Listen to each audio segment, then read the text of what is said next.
आपण पाहत आहात जनता न्यूज एक्सप्रेस। सोशल मीडिया के माध्यम से मुस्लिम जन समुदाय विशेषकर मुस्लिम महिलाओं के साथ हो रही दुर्व्यवहार का लेखा जोखा रिपोर्ट आज विभाग कलेक्टिव के माध्यम से प्रकाशित किया गया, जिसमें अनेक मुस्लिम महिलाओं ने सोशल माध्यम के जरिए उन्हें आए हुए अनुभवों का कथन किया, जो इस रिपोर्ट के जरिए समाज तक पहुंचाया जा रहा है। मुंबई प्रेस क्लब में हुए इस प्रकाशन कार्यक्रम में पत्रकार कल्पना शर्मा, समीरा खान, सामाजिक कार्यकर्ता हसीना खान, गीता थत्रा, वैशाली बसाक आदि ने भाग लिया। सभी सामाजिक वर्ग के लोगों की सुरक्षा और सिक्योरिटी को लेकर हम काम करने वाले ये समूह है। ये समूह शुरू हुआ उत्तर प्रदेश, राजस्थान, मध्य प्रदेश और गुजरात से, और ये पिछले कई साल से इन सारे स्टेट में हम लगातार काम करते रहे हैं। कोरोना के बाद से हम सब संस्थाओं की काम करने की भूमिका बदल गई है और हमारे मिलने जुलने के तरीके बदल गए हैं। और उसके बाद में ऑनलाइन का सिलसिला जब शुरू हुआ तो हम वहाँ से हमारी मुलाकातें बढ़ी है फिजिकल मीटिंग से ज़्यादा। हमारी कोशिश होती है कि हम इस सारे स्टेट में जहाँ पे सामाजिक लेवल पर, ज़मीनी लेवल पर जो काम हो रहा है नारीवादी विचारों के साथ में, मानववादी विचारों के साथ में, उस सोच और उस भूमिका में हम क्या क्या इंगेज हो सकते हैं, क्या क्या काम कर सकते हैं, उसके उस तरह से हमारी मूवमेंट जो है लोगों के बीच में है। हम इससे पहले हम बम्बई में हम ज़्यादा फंक्शनिंग है। बम्बई में हम ज़्यादातर कम्युनिटी के बीच में पिछले कुछ साल से काम करना शुरू किए हैं और लोगों के बीच में हम ज़्यादा हमारी इंटरेक्शंस और बातचीत है। हमने लगातार ये कोशिशें रही है कि किसी भी तरह की वायलेंस हो, किसी भी तरह का डिस्क्रिमिनेशन हो, किसी भी तरह का टारगेटेड और कम्युनलाइजेशन हो, हम कोई जस्टिफाई नहीं करेंगे। हमारे सामने चाहे कोई भी स्टेट हो, कोई भी सरकार हो, हमारी कोशिश है कि हम अपने नाम की तरह बेबाकी से काम करते रहें। जब हम ये काम करना शुरू किए तो तब तक तो हमें एक नई तरीके की चैलेंजेस थी, पर जैसे जैसे हमने स्टेट के भूमिका के ऊपर, स्टेट का जो रोल रहा है मुस्लिम समाज के लिए, माइनॉरिटी कम्युनिटी के लिए, महिलाओं के लिए, जेंडर राइट्स के लिए, जैसे जैसे हमने भूमिका ली है, हमें कहीं ना कई तरह से हमको बैकलैश का सामना भी करना पड़ा। आज हम यहाँ पर आप सबके सामने हमारे साथियों के साथ मिल रहे हैं। लर्निंग बार बोल रहे हैं तो वहाँ पे it translates into immediate physical questions of physical safety, not being safe, because वहाँ से लोग जो ये स्टॉकिंग हो या पर्सनल मैसेजिंग हो या घर में आ जाना, किसी स्ट्रेंजर का आ जाना हो, ये सब पार्टिसिपेंट्स ने खुद ने कहा। फिर so it is not hatred somewhere. Online की जो दुनिया है वो ऑफलाइन से कितने जुड़ा हुआ है वो बार बार झलक में आता है।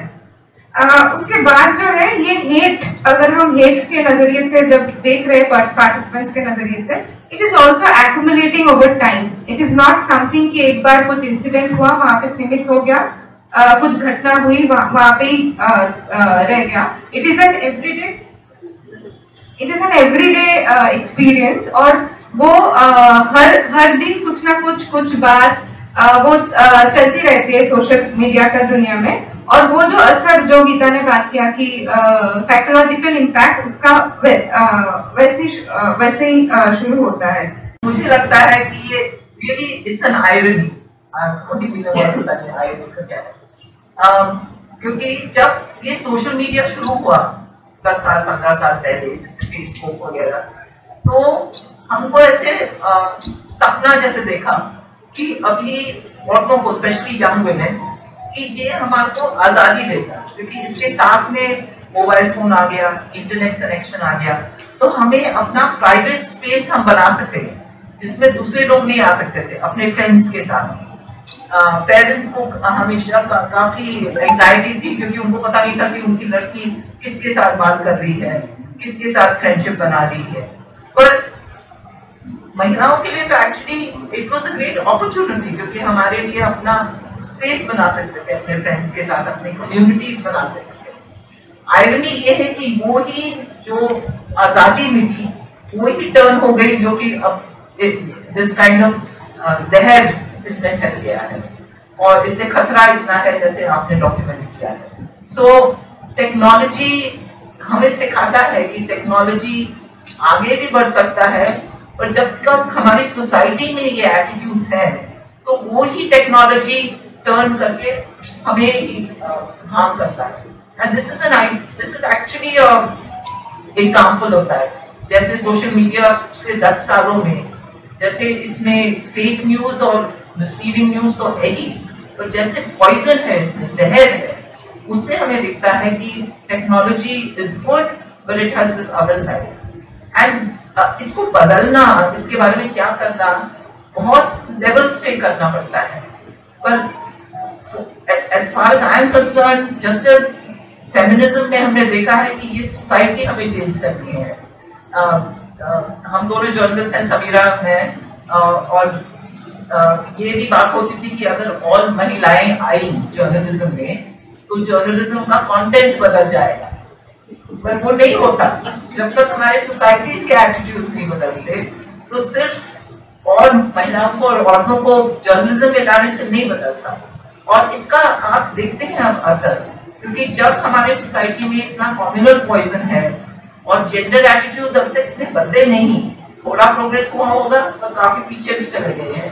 तो जो महिलाएं, जो विमेन जर्नलिस्ट जो मुस्लिम हैं, उनके जो एक्सपीरियंसेस इसमें हैं, और हमें भी पता है क्योंकि हमने भी हमारे ग्रुप में इसके बारे में बात की है, उससे हमको पता चलता है कि चाहे हम प्रोफेशनल हो चाहे कोई भी हो, पर वो हमारा लेबल होता है, एक तो महिला और दूसरा महिला और मुस्लिम या महिला और क्रिश्चियन जो भी हो, और उससे हमारा जो प्रोफेशनलिज्म है उसमें भी इम्पैक्ट होता है। तो हम सोचते हैं कि हम प्रोफेशनल है और हम ठीक है, पर एक्चुअली नहीं है। और ये दूसरी आयरनी है, क्योंकि जब मैंने शुरू किया जर्नलिज्म मुझे 50 साल हो गए, तब हम बहुत कम महिलाएं थी और तब कुछ डर नहीं था। ये मैं ये नहीं कह रही क्योंकि मैं हिंदू हूँ, पर मेरे साथ जो भी महिलाएं थी हम सबको डर नहीं था जब हम बाहर जाते थे, और लोग रिस्पेक्ट करते थे, हम आते थे तो और बातें करते थे सभी। अब तो ज्यादा महिलाएं हैं, उनके पास ज्यादा एक्सेस है टेक्नोलॉजी का, सेफ्टी उससे होती है क्योंकि आपके पास सेल फोन है। तब हमारे पास फोन भी नहीं था, पोस्ट ऑफिस को जाना पड़ता था फोन करने के लिए, लॉन्ग डिस्टेंस अपने ऑफिस को ट्रंक कॉल लगाना पड़ता था। और यही आयरनी है कि ये सब मिल गया है, सुविधा मिल गई है जिससे हमें और सेफ रहना चाहिए, फील करना चाहिए, पर एक्चुअली सोसाइटी हमारी ऐसी हो गई है कि टेक्नोलॉजी होने के बाद भी महिलाओं को इतना डेंजर है अभी सोसाइटी में। तो ultimately that is what we have to tackle. And I think कि आपने लिया 31 मई को ये रिलीज किया, ये बहुत महत्वपूर्ण है क्योंकि कल लास्ट फेज है इलेक्शन का, और हमें भी पता चलेगा कि पिछले अगले 5 साल में क्या होने वाला है, और जिस डायरेक्शन में हमारा देश जा रहा है अगर वैसे ही चलता रहे तो ऐसे रिपोर्ट्स और भी निकालने पड़ेंगे और भी हमें सोचना पड़ेगा उसके बारे में क्या करना है, स्पेसिफिकली ये प्रॉब्लम के बारे में, और जो बड़ा प्रॉब्लम है हमारी सोसाइटी का उसके बारे में क्या करना है। और फाइनली मैं ये भी कहना चाहती हूँ, जो एक्चुअली आई थिंक हसीना ने कहा कि किसी और ने कहा, कि सोशल मीडिया उसका ये एक ट्रैप है कि जो एक्टर्स हैं, हमें लगता है कि हम, और जो हम राइट करते, हम जो लिखते हैं इन इश्यूज के बारे में, हमें लगता है कि हमें अगर लिखें और लोग पढ़ लें उसमें काफ़ी है, पिटीशन साइन करें तो काफ़ी है, पर एक्चुअली काफ़ी नहीं है।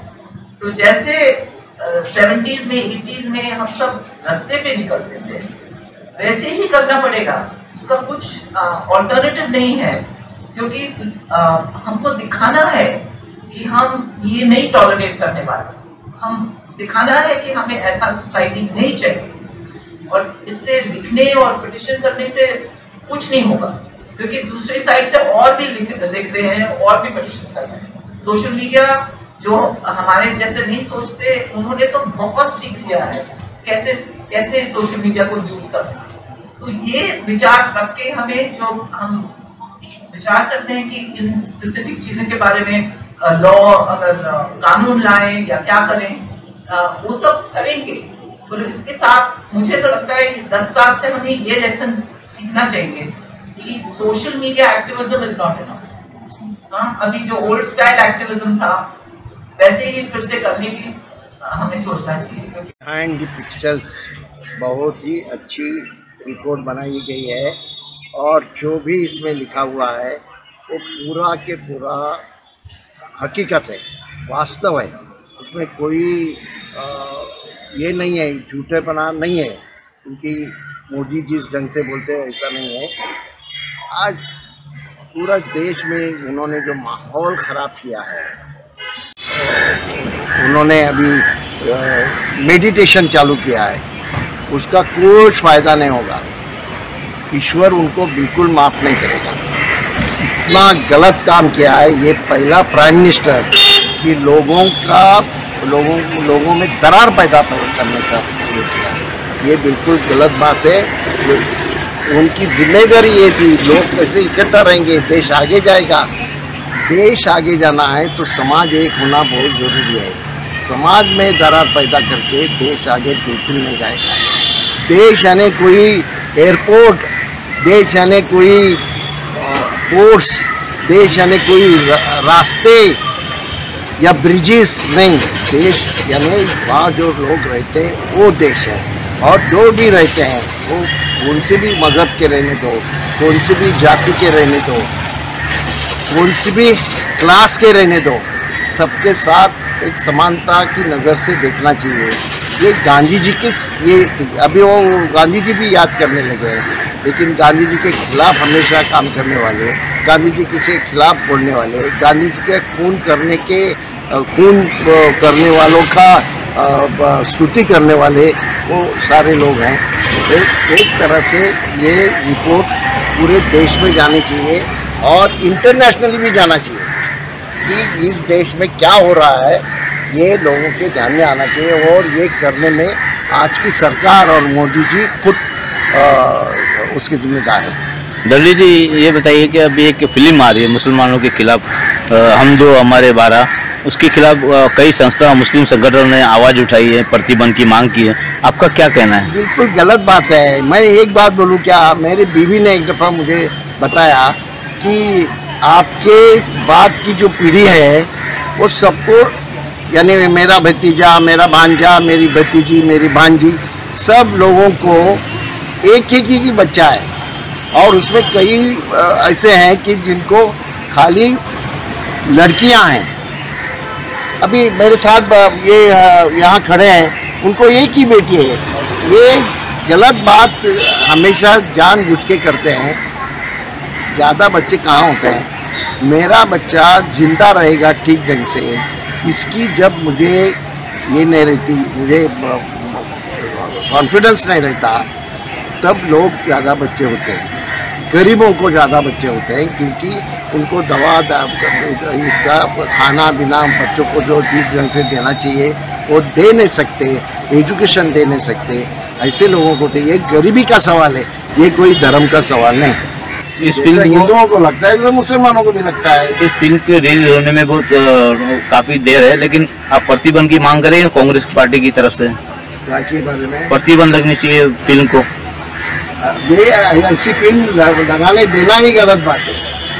मैं तो कहता हूँ लोगों ने इसके ऊपर पत्थर मार के ये वो बंद करनी चाहिए। जानबूझ के करते हैं, उनका प्रचार का ये तरीका ही है, ये जानबूझ के बोल रहा है। एक ही समाज को उन लोगों ने टारगेट बनाया है। हाँ, टारगेट बनाया है क्योंकि उनके पास लोगों को देने जैसा कुछ नहीं है। देते हैं खाली 2-4 लोगों को देते हैं, सारी बातें भूल गए। बाकी जो गरीब लोग हैं उनको कुछ देने ही जैसा नहीं, न नौकरियां दे रहे हैं, न उनको खाना दे रहे हैं, न उनको घर दे रहे हैं, न उनको शिक्षा दे रहे हैं, कुछ दे नहीं रहे हैं। तो लोगों को आपस में लड़ा के ये जो बंदर रहता है ना, जिस ढंग से काम करता है वैसा वो बंदर के जैसा काम करता है। कलेक्टिव की जानिब से उन लोगों ने काफ़ी सर्वे किया समाज में जाके, कुछ 4-5 स्टेट में जिसमें गुजरात, कर्नाटक, महाराष्ट्र और वेस्ट बंगाल वगैरह में जाके उन्होंने एक रिपोर्ट बनाई कि समाज में किस तरह से सोशल मीडिया पे मुस्लिम कम्युनिटी को ख़ास तौर से ट्रोल किया जाता है, किस तरह से उनका मजाक उड़ाया जाता है, किस तरह से उनको हरेसमेंट किया जाता है। ये सारी चीज़ों जो उन्होंने समाज में जाके, सोसाइटी में जाके, जो उन्होंने लोगों से पूछ कर ये सारी चीज़ें हासिल की और एक बहुत अफसोसनाक उसमें एक रिज़ल्ट आया कि ये जो समाज, हम जो भारत देश में रहते हैं और इसकी संस्कृति है कि वसुदेव कुटुंबकम, यानी पूरा देश, वैसा तो पूरी दुनिया एक निर्माता का एक कुटुंब है, उसी का हिस्सा है। भारत देश भी है, तो भारत देश में जितने जाति और समाज के लोग रहते बसते हैं वो एक ही निर्माता की पैदा करदा संतान है, इसीलिए सब भाई बहन हैं। तो मुस्लिम समाज में तो, इस्लाम में तो ये कहा गया है कि हर इंसान आदम और हव्वा की औलाद है, तो वो भाई बहन है। और मुसलमान अगर सही इस्लाम को जो फॉलो करता है, प्रैक्टिस करता है, तो वो हर बहन और औरत को और हर आदमी को अपना भाई समझता है, बहन समझता है। और उसके पास एक कंसेप्ट है कि उसके निर्माता के पास सर्वश्रेष्ठ वो है जो इस कुंबे में रहने वाले इंसानों के लिए सबसे ज़्यादा लाभदायक है। तो हम तो इसी कंसेप्ट को लेके, इसी लॉजिक को लेके इस देश में रहते बसते हैं और इसी के ज़रिए हम काम करते हैं कि यहाँ हर समाज में हर इंसान सुखी रहे, प्यार मोहब्बत का माहौल रहे। लेकिन हम देख रहे हैं कि कुछ एक संगठना ऐसी है जो आइडियोलॉजिकल संगठना है, जो कई सालों से, 90 साल से, बल्कि 100 साल अब पूरे होने पे आए, वो एक नफरत फैलाने का काम इस देश में कर रही है। और जब से ये फासिस्ट हुकूमत 10 साल पहले से सत्ता में आई है, ये काम बहुत ही तेज़ी से और बहुत ही नियोजित तरीके से, बल्कि बड़े बड़े IT सेल में बहुत ही इंटेलेक्चुअल लोगों अपॉइंट करके एक नया मुद्दा रोज़ाना छोड़ते हैं और लोगों को परेशान करते हैं। तो ये चीज़ कहीं ना कहीं रोकने की ज़रूरत है। इसलिए आज ये तय किया गया कि यहाँ जमे हुए तमाम लोग और भी सारा बड़ा ग्रुप निकलेगा और समाज में ग्रास रूट पे नीचे जाके लोगों के बीच दरमियान जाके काम करेगा, उसमें प्यार मोहब्बत पैदा करेगा और ये जातिवाद को ख़त्म करने के लिए हमेशा से कोशिश करता रहे। पिक्चर अभी 7 जून को रिलीज़ होने वाली है। कई संगठनाएं उसका विरोध कर रही है, गवर्नमेंट को मेमोरेंडम भी दिया गया है और कहीं ना कहीं हम देखते हैं कि कश्मीर फाइल बनी थी, केरला फाइल बनी थी या केरला में की पिक्चर बनी थी। ये सारी चीज़ें कहीं ना कहीं झूठा मवाद लेके लोगों में नफरतें फैलाने के लिए बनाई जा रही है, जो कि बिल्कुल गलत है। किसी भी देश को तरक्की करने के लिए ये एक अपने जो एफर्ट्स है, जो लोगों के पास जो अच्छी चीज़ें हैं, जो उनको दिमाग है, इंटेलिजेंट है, वो उनको चाहिए कि अच्छे कामों में वो खर्च करे। अगर फिल्म भी बने तो एक आदर्श माता कैसी हो, पिता कैसी हो, आदर्श तुम्हारा नेता कैसा हो, आदर्श टीचर कैसा हो और किस तरह से प्यार मोहब्बत से हम रह सकें, इस पर फिल्म बनाने की ज़रूरत है। बजाय उसके एक जानबूझ के एक मुस्लिम समाज को, जिसकी शिकवन को मोड़ तोड़कर कुरान की जो कुरान में जो बातें बताई गई है, प्रेषित मोहम्मद की जो लाइफ की, कुरान क्या, इस्लाम की जो शिक्षाएं क्या है, जो कुरान जो ईशवानी है, ये एक ईशवानी है जो प्रेषित मोहम्मद साहब पर 23 साल की ज़िंदगी में आपकी वो अवतरण हुई और प्रेषित मोहम्मद ने फिर उसको उनकी बांधिल की से भी ज़्यादा उस पर अमल करके दिखाया। तो इस्लाम का कंसेप्ट यही है कि कुरान और प्रेषित मोहम्मद साहब की ज़िंदगी। और हम देखते हैं कि कई मुस्लिम, नॉन मुस्लिम, क्रिश्चियन, सारे धर्म के लोगों ने कुरान की बहुत प्रशंसा की है, प्रेषित मोहम्मद की लाइफ की भी प्रशंसा की है। बल्कि तुकाराम जो बहुत बड़े हमारे देश के ये रहे, उन्होंने कहा था कि बूढ़ती ही जन देखवे न डोड़ा, मनून ये तसे कड़वड़ा। ऐसी हालत हो गई थी कि ये पूरी दुनिया एक बिल्कुल एक खाई के किनारे पे थी, डूबने वाली थी। ऐसे में प्रेषित मोहम्मद साहब का जन्म हुआ और उन्होंने इंसानियत को एक नई राह दिखाई, जीने की एक सही राह दिखाई, जिसमें लोग प्यार मोहब्बत से एक दूसरे के साथ अच्छे से रहकर एक ज़िंदगी गुजारे। ऐसी शिकवत उन्होंने दी आज अफसोस की बात है कि उन्हीं की शिकवन को अधूरा उसके अल्फाज लेके, कुरान के अधूरे अल्फाज लेके लोगों के सामने गलत मैसेज जा रहा है। तो मैं तो सबसे अपील करूँगा हमारे हर भाई से, हिंदू, मुस्लिम, क्रिश्चियन, सिख से, कि आप कुरान और प्रेषित मोहम्मद साहब की जीवनी इसको पूरी तरह से अपने तौर से इसका तुम स्टडी करो, मुताला करो। ये हर लैंग्वेज में, भारत की हर लैंग्वेज में, हर भाषा में इसका अनुवाद उपलब्ध है। अगर आप वो पढ़ेंगे तो आपकी सारी गलतफहमियां दूर होंगी। का जो ये है हमारा, जो भी हम चूँकि मुंबई में काम करते हैं, हमारा जो सबसे बड़ा जो हेडक्वार्टर है वो दिल्ली में है। तो इसके ताल्लुक से दिल्ली से जैसी कार्रवाई होगी तो हम भी यहाँ पर यहाँ के समाज के लोगों के साथ मिलके, चूँकि जो चीज़ बुरी है जिससे समाज में नुकसान हो सकता है, लड़ाई फसाद बर्पा हो सकती है या कुछ गलत फहमियाँ, ऐसी चीज़ को रोकने के लिए, ऐसी बुराई को रोकने के लिए हमेशा जमात इस्लामी सतर्क रहती है, आगे रहती है। और अगर इससे भी कुछ ऐसी बुराई पैदा होने वाली जैसी लगी तो हम इसका भी ज़रूर विरोध करने के लिए सब लोगों को साथ में लेके इसका विरोध करेंगे। अचूक बातम्या, निपक्षपाती विचार, अन्यायाविरुद्ध वाचा फोडणारे परखड विचारांचे सार्वभौम दैनिक प्रजासत्ताक जनता।